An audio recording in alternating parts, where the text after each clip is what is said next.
Hello and welcome to Core Finance. It is Friday. I am joined by Marc Ostwald, a strategist at ADMISI. Thank you very much for joining us today, Marc. Lots and lots to talk about today, going into the weekend. Usually Friday, things just tail off, but it's been a busy couple of weeks, certainly. What's caught your eye at the moment?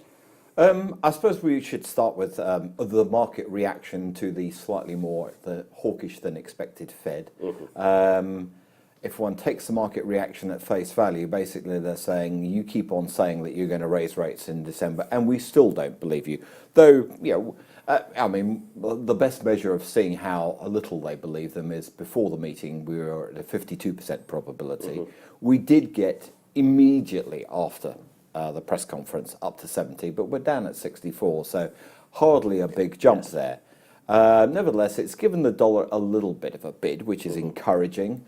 I think markets really should take on board what the Fed's message is here, is there is nothing, particularly given the weakness in financial conditions, or rather the weakness in the sense that they're very lax at the moment, which is going to deter us from the plan that we laid out. That said, Mrs. Yellen did also emphasise that they do keep a close eye on asset prices, so that rubs both ways. If asset prices carry on going up, they're probably likely just to stick to their current path. Eminently, if we were to see a more protracted correction, above all in the S&P 500, then one could expect them perhaps to consider desisting. But that's a little bit all by the by, because we're focused obviously on, again, more tensions in the Korean Peninsula. We're also, I think, in markets, they're discounting this German election result in a way which is quite unhealthy. The idea that Mrs. Merkel wins, of course, is fairly obvious. But if you actually start to look at the opinion polls, she's going to be down from 41% at the last election to 36%. That's what the polls are currently suggesting. The SPD could be as low as 20%, which would be the worst since World War II.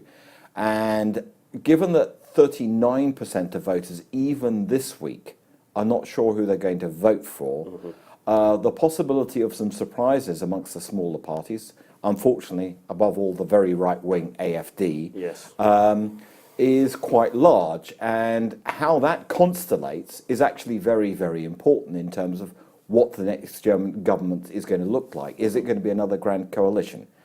Could, at an outside chance, could the CDU form a traditional coalition with the FDP?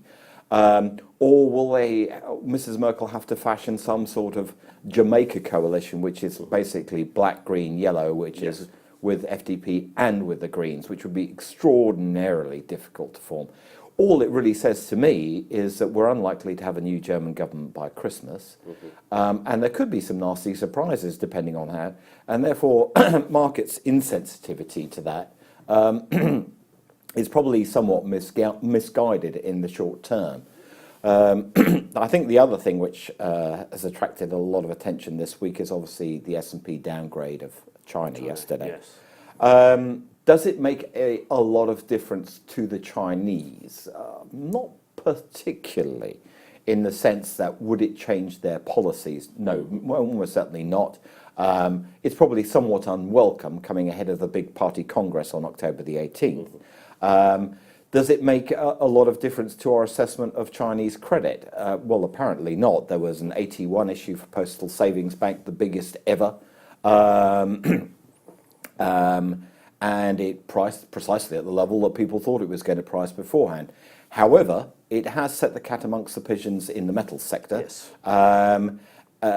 clearly suggesting basically that now that we've seen that there's going to be some consequential downgrades. So state-owned enterprises which have international debt will all be downgraded, the state-owned banks will likely, and that in itself implies that there's going to be perhaps somewhat less credit available for the leveraged positions. And we're seeing quite a lot of damage now materializing in the metals sector, which has been one of the leaders this year. And it'll be interesting to see how hard that crystallizes. It may be a case, obviously, that we're in a situation where we're just pushing out the leverage out of the market and you get into a more healthy situation. But with questions growing over how well the Chinese economy is going to grow in the third quarter, and that was sort of our last bastion of hope in terms of what's going to drive raw material prices higher in terms of global growth being better, that China's infrastructure demand was going to. We may still have some more questions. That said, on the other hand, we've obviously had the PMIs here in the Eurozone this morning, which were much stronger than expected, and are serve as a reminder that actually at the top of the leaderboard pretty much for G7 growth is the previous 5 to 10 years laggard, the Eurozone, and that at least should offer some offset in terms of the concerns about. We're obviously going to have an unclear picture in the USA because of the impact of the hurricanes, yes. But above all to the concerns about China. Understood. Final thought for the day? Final thought for the day, quarter end looming next week probably means that we'll have a slightly forced market. I think we're going to have probably a more volatile Q4. Mm-hmm. There are a lot of uncertainties, not only relating to what the ECB does, but also to what the Bank of England does. They've obviously painted themselves into a corner, but where, say they go for a rate hike in November, what we really want to know then is what's the trajectory going to look like? Yes. Because if they're going to be lagging behind all of the other G7 central banks, with the big proviso obviously that we need to understand the ECB may start tapering, but it's not going to be hiking rates for a long time, then that will probably serve as a headwind to sterling above and beyond anything related to Brexit negotiations. Understood. Mark, thank you very much for joining us today. Absolute pleasure.